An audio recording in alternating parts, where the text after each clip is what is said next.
Eli sitten täällä laittaa vaan sukelluskamppeet valmiiksi ja lähtee meren suuntaan. Asusteisiin kuuluu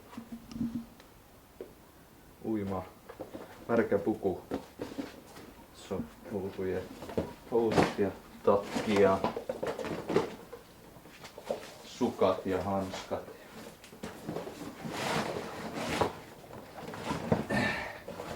Kalastamaan mä en, tai tällä kertaa men, kun se on aina niin pitkällinen prosessi, että jos keskitytään siihen leväkeruuseen ainoastaan, niin moi.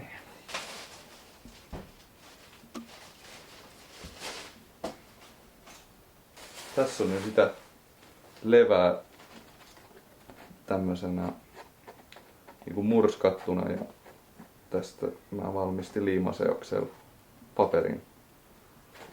Tää on aika mielestä mielenkiintoista. Vähän tämmönen paperimainen massa kyllä, mutta siinä on kyllä jotain tunnetta. Tää on sitä kuivattua viherlevää, että se kyllä. Tää on upea vihreä alkuun. Semmonen limenvihreä, tosi kirkas, raikas.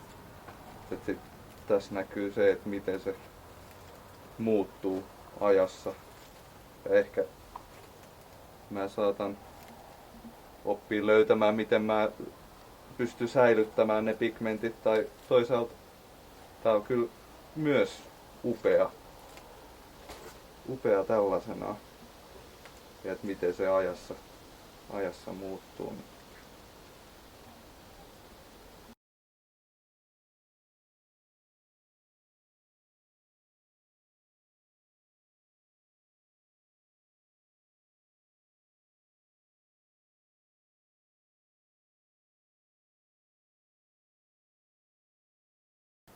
Löytää sen materiaan, luo siitä materiasta jotain kaunista tai eheetä, tai eihän se tarvi olla kaunista tai eheetä, mutta et niinku ikään kuin luo sille merkityksen. Homeinen hauenpyrstö. Saa nähdä minkä näköinen siitä vielä tulee.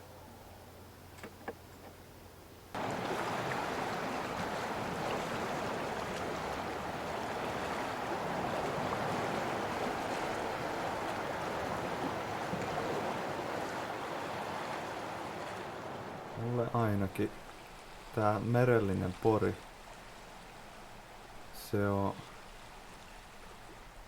se luo mulle semmosen, se on aina mulle semmonen mielessä oleva ja semmonen ikään kuin turva ja luovuuden ja semmonen paikka, missä mä voin antautua itselleni ja antautua itselleni ja kuunnella itseeni. Se on jotenkin semmonen tosi tärkeä.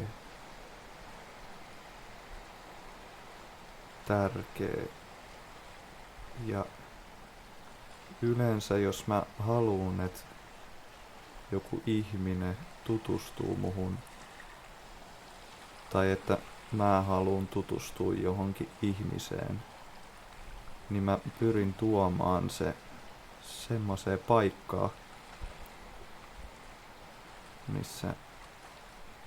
mikä on mun ympäristö.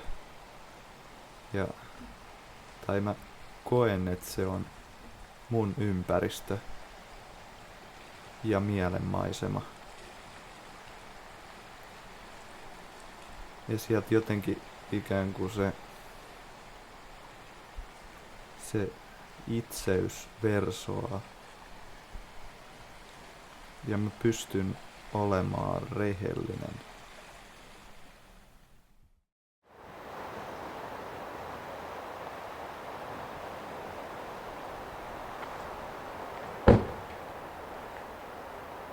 Ja vähän merenkäyntiä jo.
Se tunne, se on jatkuvasti niin fyysisesti ja mielen kanssa kosketutti luonnon kanssa. Niin kuin aistiminen, se on vaan täällä meren lähellä. Se on jotenkin niin vahvaa, tai että tää on se paikka, mistä tulee sellainen tunneherkäksi ja antautuvaiseksi. Semmoiset, mitä niinku mun mielestä ihmisen arki pitäisi olla semmoista. Tai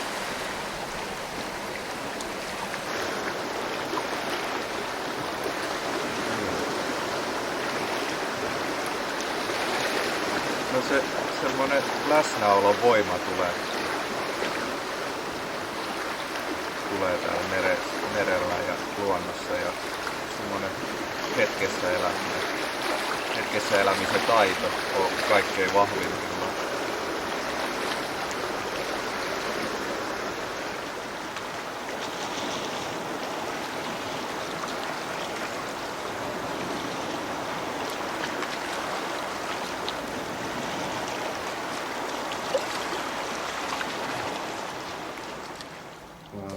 Väitän, että just sen kautta tekemisprosessi kautta, missä sä teet sitä.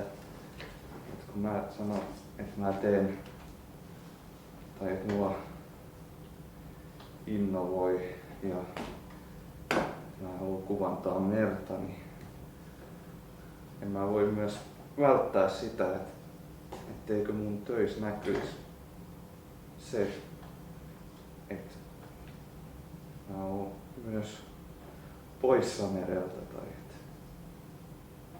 tai että mä oon nyt kankaan päässä.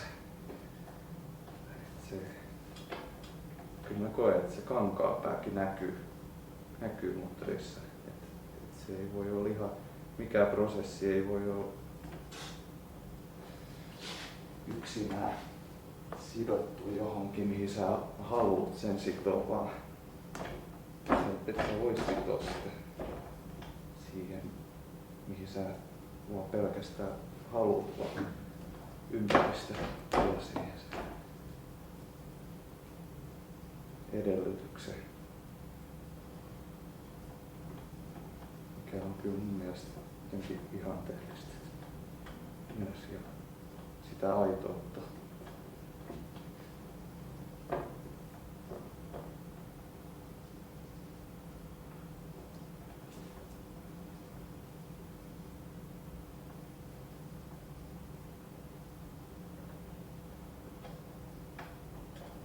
Ikään kuin joku jalostumaton ja ehkä joku semmonen, että mitä joku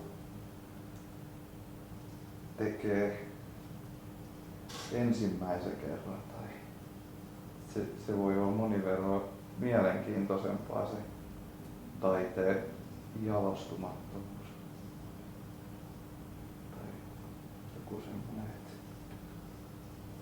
ikään kuin, että ihminen ei ole, ihminen on vielä kasvussa ja ihminen on matkalla eteenpäin oppimaan lisää.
Tästä tulee, aion koittaa asettaa sitä merilevää niinku mulla on tähän toinen kappale, se minkä mä tein aikaisemmin, minkä päälle mä aion laittaa se ja sit mä aion myös koittaa, että miltä se näyttää muotin kautta tehtynä.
Et jotenkin mä näen sen sillä lailla, että taiteen tekemisessä on myös jotain semmoista, erityisesti siihen liittyvää se tutkiminen, niin siinä on jotain semmoista niin kuin selviytymiseen liittyvää tai että jotenkin se halu niin kuin oppii, miten joku materiaali käyttäytyy ja oivaltaa siitä sen eri käyttömahdollisuuksia. Ja sitten taas se, mikä siinä pitää mielenkiinnon yllä siinä tutkimisessa, niin se on se taiteellinen näkemys tai esimerkiksi kasvojen tekeminen jostain materiaalista. Se voisi olla semmoinen luova tapa lähestyä materiaalia.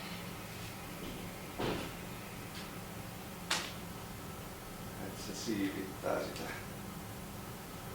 Mä en ole ihan varma, että onko mä taiteilija vai tutkija. Ehkä mä oon molempia. Toivon.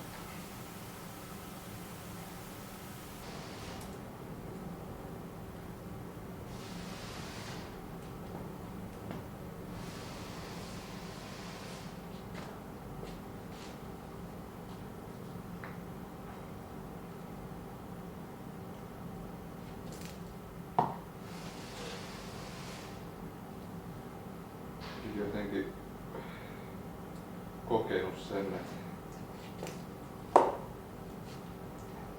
semmoisen oman tekemisen oppimiseen niin, ja uusien asioiden oivaltamiseen jotenkin olisi tärkeää, että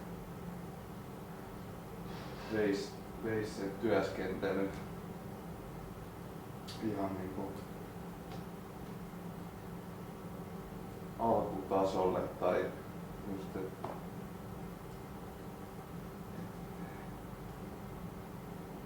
ne alkulähtökohdat tulisi jotenkin selkeästi, että niitä voidaan joko sitten voidaan tehdä jotain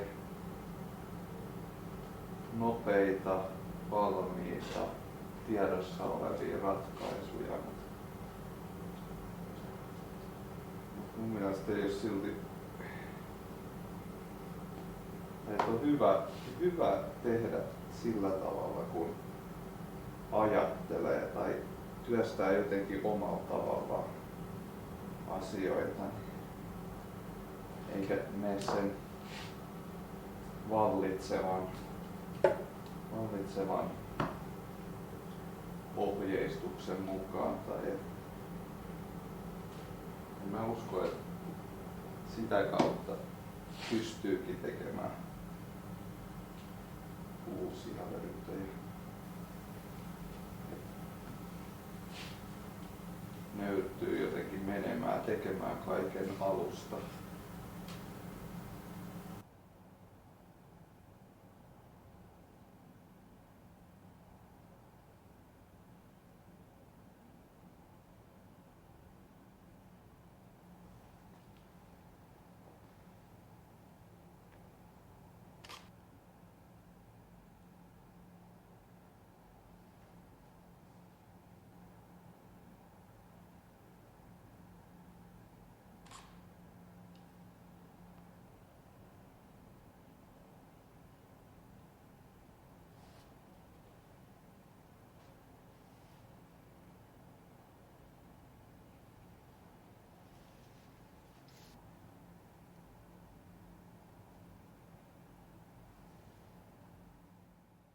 Kyllä mä koen, että mun työskentelyssä ja arjessa näkyy usko ja Jumala.